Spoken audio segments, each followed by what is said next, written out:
لائق نہیں کہ مشرک اللہ تعالیٰ کی مسجدوں کو آباد کریں، دراں حال یہ کہ وہ خود اپنے کفر کے آپ ہی گواہ ہیں۔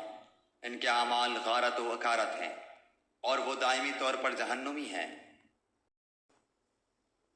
اللہ کی مسجدوں کی رونق و آبادی تو ان کے حصے میں ہے جو اللہ پر اور قیامت کے دن پر ایمان رکھتے ہوں، نمازوں کے پابند ہوں، زکوٰۃ دیتے ہوں، اللہ کے سوا کسی سے نہ ڈرتے ہوں۔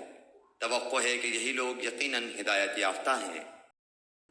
کیا تم نے حاجیوں کو پانی پلا دینا اور مسجد حرام کی خدمت کرنا اس کے برابر کر دیا ہے جو اللہ پر اور آخرت کے دن پر ایمان لائے اور اللہ کی راہ میں جہاد کیا؟ یہ اللہ کے نزدیک برابر کے نہیں، اور اللہ تعالیٰ ظالموں کو ہدایت نہیں دیتا۔ جو لوگ ایمان لائے، ہجرت کی، اللہ کی راہ میں اپنے مال اور اپنی جان سے جہاد کیا، وہ اللہ کے ہاں بہت بڑے مرتبے والے ہیں، اور یہی لوگ مراد پانے والے ہیں۔